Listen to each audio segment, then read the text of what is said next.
A confidential email about upcoming layoffs was sent to 4 senior managers. By the next morning, the entire company had seen it. Someone leaked it, and when they were questioned, one of them used a single word that they shouldn't have known. Welcome back to Fluent Friends, the podcast where you learn English by solving mysteries. I'm Mia. And I'm Leo. Today, we're in the world of office English, emails, meetings, and corporate jargon. And somewhere in the story, one word gives everything away. One word. That's all it takes. Leo, take us to the office. All right, picture a mid-sized company. For weeks, rumors have been swirling that something big is about to happen. There's a tense atmosphere. People are whispering in corridors, meetings are being cancelled without explanation. The whole vibe is just uneasy. Oh, I know that feeling. It's like that Monday morning vibe from our last episode, but stretched out over weeks. It's the worst. Everyone is on edge. Exactly. And in that kind of environment, the language people use starts to change. It becomes very careful, very corporate. We should probably just circle back to that before we dive in. No, you did not just say circle back. I hate that phrase. Honestly, what does it even mean?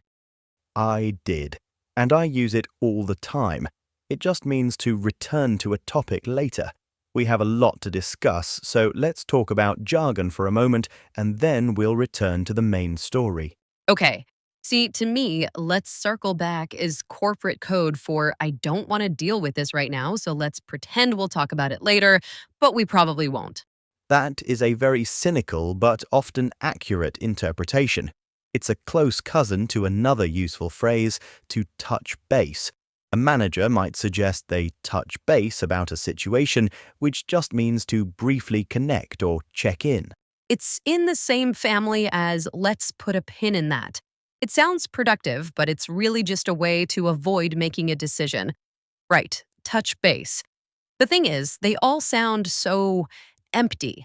But my favorite, the absolute king of passive aggressive office speak, is as per my last email. That is a weapon. It's a declaration of war. It's the politest way to say, I already told you this, please develop basic reading comprehension. I admit, I once sent an as per my last email, and it did feel quite powerful. But let's get back to our story, where emails are causing a much bigger problem. Okay, so the atmosphere is super tense. What happens? Well, the CEO decides to give a heads up to her senior team. A heads up, of course, is just an advance warning. She sends a confidential email to 4 senior managers, Hannah, Marcus, Lena, and James. So confidential. So private, not meant to be shared. Precisely. The email outlines the company's plans for a major restructuring. It mentions specific financial figures, projections, and it uses very careful corporate language. It talks about upcoming changes to team structure. Okay, changes. But the next morning, that confidential email has been leaked. A version of it has been forwarded to the entire company. No way. No way. Panic spreads. People are upset, confused, angry. The office is in chaos. Now, here's the important detail. The leaked version that everyone saw was different from the original. It was a forwarded copy that only contained the general information about upcoming changes. All the specific financial numbers were gone, and the word restructuring was also missing. So the whole company just knows changes are coming, but not what or why. That's almost worse. It's much worse. The rumor mill goes into overdrive.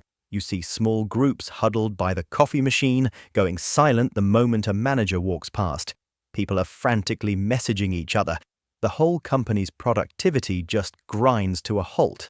Oh, for sure, everyone becomes a detective. In a team meeting that morning, things must have been so heated. They were. People are demanding answers, which of course no one has. The manager running the meeting eventually says, "Look, let's take this offline because it's getting too intense." Let's take this offline is my favorite one. It sounds like a spy movie, but it just means shut up, not here. It's code for this conversation is ending now. Afterwards, you can just imagine someone quietly going up to their colleague and saying, "Hey, can I pick your brain about what this means?" Which just means asking for their opinion. It's so interesting, this whole secret language. I find it ridiculous that companies say restructuring or streamlining when they actually mean firing people. Why not just be honest? Well, I have to admit, I use that kind of jargon constantly. I barely even notice anymore. For me, it's just useful shorthand. It's efficient. Is it efficient or is it deliberate obfuscation? Like, is it designed to hide the real meaning? People say things like, that's an interesting idea in a meeting, but what they really mean is, I completely disagree, and that's the worst thing I've ever heard. That's absolutely true. It's a whole code. Like when someone says, "Can I push back on that?" It's a very polite way of saying, "You're wrong." Yes, or when someone says, I think we're aligned, it really means, great, you're going to do what I suggested, and we're not discussing it further. It's a verbal minefield. But in this case, the jargon is less important than the leak itself. An investigation is launched immediately. There's a strict deadline. Human Resources calls in each of the four managers who received the original confidential email, and each one denies leaking it. Okay, so this is where the mystery really starts, the four suspects. Precisely. Pay close attention to what each one says. First up is Hannah. She says, "This is terrible. I read the email and immediately locked my computer. I haven't shared it with anyone. I can't believe someone would do this to the team." It sounds plausible. Next is Marcus. He says, "I've been in back-to-back meetings all week. I barely had time to read it properly. I certainly didn't forward it to anyone." The classic too busy defense. Okay. Then there's Lena. She says, "I was just as shocked as everyone else when I saw it had been leaked. I think we need to follow up on this quickly and find out who's responsible." A follow up. There's another one. She's trying to sound proactive and helpful. And finally, there's James. Now, James seems to most angry of all. He says, "This is outrageous. I can't believe someone would share those restructuring numbers with the whole company. It's completely irresponsible." He does sound the most upset. He does. So we have our four managers and our four denials, but one of them is lying. So, who leaked the email and what did they say that gave them away?